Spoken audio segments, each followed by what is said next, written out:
चाय और कॉफी के साथ परफेक्ट ट्रीट घर का बना हुआ सिनेमन ब्रेड रोल्स एकदम स्वीट। और अगर बात की जाए बेकिंग की तो इससे अच्छा ऑप्शन कुछ हो ही नहीं सकता। तो चलिए शुरू करते हैं हमारी आज की रेसिपी। तो सबसे पहले लीजिए कैसरोल या कोई भी प्लास्टिक का ढक्कन वाला बर्तन और उसमें डालिए अप्रॉक्स 1.5 कप जितना गुनगुना पानी। अब क्योंकि हमें बनाना है ब्रेड और ब्रेड में फर्मेंटेशन के लिए ऑलवेज काम में लिया जाता है दानेदार यीस्ट। हाँ जी, तो मैंने यहाँ पे लिया है दानेदार यीस्ट। अगर बात की जाए मेजरमेंट की तो ये है अप्रॉक्स 1 टीस्पून जितना। तो बस आपको गुनगुने पानी में 1 टीस्पून जितना ही लेना है दानेदार यीस्ट और इसको इस पानी में डाल दीजिए। नेक्स्ट हम इसमें लेंगे अप्रॉक्स 1 चम्मच जितनी पिसी हुई शुगर। टोटल शुगर की क्वांटिटी अगर आप देखेंगे तो जाएगी 2 चम्मच, लेकिन 1 चम्मच जो है हमें पानी में ऐड ऑन करना है सो दैट हमारा यीस्ट जो है वो बहुत अच्छे से फर्मेंट हो जाए। राइट, बस अब आप 1 चम्मच लीजिए, इसे अच्छे से मिक्स कीजिए और ढक के रख दीजिए अप्रॉक्स 15 से 20 मिनट के लिए। आफ्टर 15 टू 20 मिनट जब आप देखेंगे तो आपके यीस्ट में कुछ इस तरह से बुलबुले आ चुके होंगे। मीन्स आपकी जो यीस्ट है उसमें बहुत अच्छे से फर्मेंटेशन हो चुका है। चलिए अब लगाते हैं ब्रेड के लिए डो। तो मैंने यहाँ पे लिया है अप्रॉक्स हाफ kg, आधा किलो जितना जो है मैदा, और नेक्स्ट इसमें जाएगा अप्रॉक्स 2 चम्मच जितना मिल्क पाउडर। अब इसके बाद नेक्स्ट नंबर आता है सॉल्ट का। तो यहाँ पे जाएगा अप्रॉक्स 1 टीस्पून जितना नमक, नॉर्मल नमक ही आपको काम में लेना है। नेक्स्ट इसमें ऐड ऑन कीजिए अप्रॉक्स 1 टीस्पून जितनी ही पिसी हुई चीनी। अगर हम मेजरमेंट वाइज देखें तो हमने टोटल 2 चम्मच चीनी काम में ली है। 1 चम्मच चीनी जो कि हमने यीस्ट के पानी के घोल में डाली थी और दूसरा चम्मच जो कि हमने इस मैदे के अंदर डाली है। बस सबको अच्छे से कर लीजिए मिक्स। जब सारे ड्राई इंग्रेडिएंट आपस में अच्छे से मिक्स हो जाए तब आप इसमें धीरे धीरे करके डालिए अपना यीस्ट वाला पानी और हाथों हाथ जो है इसे मिक्स करते जाइए। अब बात करते हैं कुछ टिप्स एंड ट्रिक्स की। अगर बात करें हम यीस्ट की तो यीस्ट को एक्टिवेट करने के लिए हमेशा गुनगुना पानी ही काम में लेते हैं। अगर पानी ज़्यादा गर्म होगा या ज़्यादा ठंडा होगा तो यीस्ट अच्छे से एक्टिवेट नहीं होगा। राइट, तो ऑलवेज ध्यान रखें कि आपका पानी जो है वो गुनगुना हो। अब जब आटे के अंदर यीस्ट के पानी को आप अच्छे से मिक्स कर लें तब बात आती है कुछ सॉफ्टनेस की। तो यहाँ पे जाएगा टोटल 3 टीस्पून जितना रिफाइंड ऑयल। राइट, तो पहले 2 स्पून डालिए और डो को अप्रॉक्स 5 से 7 मिनट तक अच्छे से गूंद लीजिए। जब आपको लगता है कि आपके डो ने ऑयल को अच्छे से एब्जॉर्ब कर लिया है तब इसमें डालिए लास्ट एंड फाइनल अपने 3rd नंबर के ऑयल स्पून और बस इसे अगेन 1 से 2 मिनट तक परात में मिक्स कीजिए और फिर किसी भी बड़ी स्लैब पे निकालते हुए स्ट्रेच एंड रोल का मेथड यूज़ में लेते हुए गूंदिए करीब 10 से 15 मिनट तक।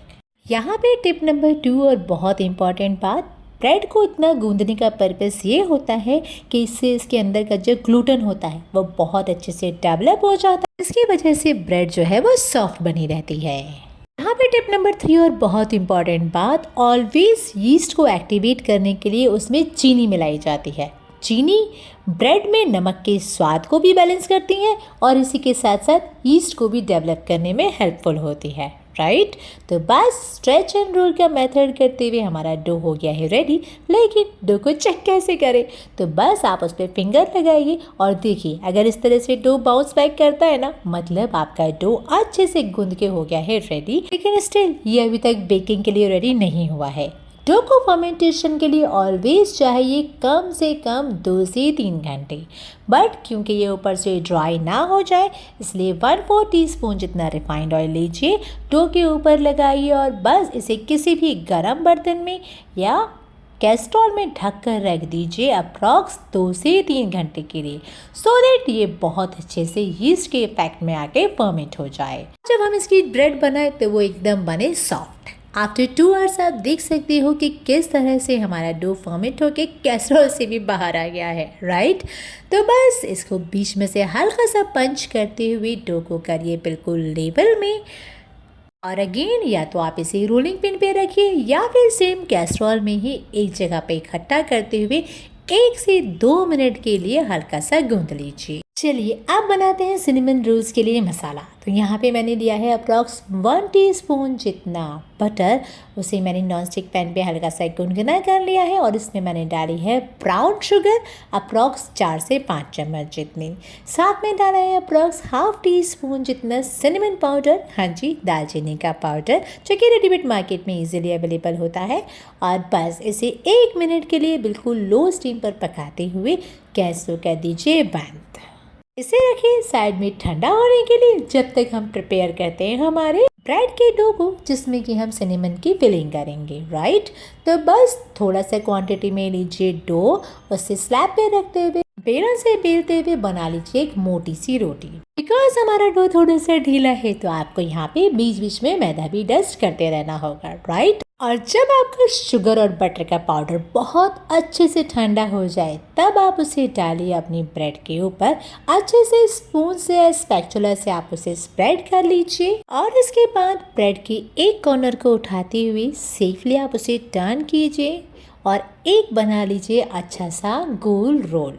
अगर आपकी ब्रेड थोड़ी सी भी ढीली हुई ना, जैसे कि मेरी हो रही है, तो आपको इसको रोल करने में थोड़ी सी प्रॉब्लम आएगी, but never to worry. Corner हिस्से पे हल्का सा पानी लगाइए और उस हिस्से को उठा के इसके ऊपर रोल करके हल्का सा पॉलीथिन डस्ट करते हुए बना लीजिए इसका एक लंबा सा रोल। क्योंकि मेरा रोल थोड़ा सा पतला था तो मैंने उसे अगेन एक बार और डबल रैप कर दिया है और किसी भी शार्प नाइफ से आप जो है इस तरह से इसके पीसेस काट लीजिए।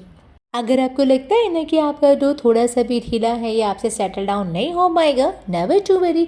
आप सबसे पहले उसके इस तरह से पीसेस काट लीजिए और उसको हथेली पे रखते हुए इस तरह से सब तरफ से अच्छे से पैक कर दीजिए। अब मैंने लिया है एक बेकिंग ट्रे और उस पर मैंने बटर पेपर लगाते हुए सब तरफ कॉर्नर पे जो है हल्का सा मैदा डस्ट कर दिया है। नेक्स्ट लीजिए अपने रोल्स 1 बाय 1। अगर वो कहीं से जॉइंट में खोल रहे हैं ना तो नेवर टू वरी, बेकिंग के टाइम पे ये ऑटोमेटिकली आपस में फूल भी जाते हैं और मिले मिले से भी बनते हैं, राइट। तो इस तरह से मैंने बेकिंग टिन के अंदर जो है अपने सारे रोल्स को एडजस्ट कर दिया है। अब अगेन आपको इसे देना है कम से कम 1 से 1.5 घंटे का रेस्ट, सो दैट इसमें हो जाए एक बहुत अच्छी सी फर्मेंटेशन। तो आफ्टर 1 to 2 आवर्स जब आप देखोगे तो आपके रोल्स जो हैं वो थोड़े से फूल गए होंगे। और आप ये देखो, पहले कहाँ वो खुले खुले से लग रहे थे ना, लेकिन अब ये सारे जुड़े जुड़े से मिले मिले से दिखने लगेंगे, राइट। तो बस इस टाइम पे आप अपने बेकिंग ओवन को गर्म कीजिए 180 डिग्री पे 10 मिनट के लिए। दोनों रॉड्स होंगे ऊपर और नीचे से ऑन और इसमें रख दीजिए अपने सिनेमन रोल के टिन को अप्रॉक्स 15 से 20 मिनट के लिए। आफ्टर 20 मिनट्स ये देखिए आपके सिनेमन रोल्स बहुत अच्छे से बेक होकर फूल कर रेडी हो गए हैं। टिप नंबर 4 और बहुत इंपॉर्टेंट बात, जब भी आप ब्रेड को ओवन से बाहर निकालें तो गरम गरम ब्रेड पर ही थोड़ी सी आप जो है बटर या घी से इस तरह से ब्रशिंग कर दें। इससे क्या होगा कि ब्रेड अंदर से सॉफ्ट हो जाएगी और उसके ऊपर एक बहुत अच्छी सी शाइनिंग भी आ जाती है। इसी के साथ मैंने इस पे डेकोरेट किए हैं थोड़े से सेसमी सीड्स। टिप नंबर 5 और बहुत इंपॉर्टेंट बात, होममेड ब्रेड को ऑलवेज ठंडी होने के बाद ही एयर टाइट कंटेनर में रखें, जिससे कि वो लॉन्ग टाइम तक फ्रेश और सॉफ्ट बनी रहे। इसी के साथ हमारी होममेड सिनेमन रोल्स की रेसिपी हो गई है रेडी। तो चलिए करते हैं इसे अनमोल्ड और ये देखिए हमारी ब्रेड कितनी सॉफ्ट और फ्लफी बनी है। रेसिपी पसंद आई हो तो होममेड बनने को कीजिए लाइक, शेयर और सब्सक्राइब। मिलते हैं एक नई वीडियो में। Thank you.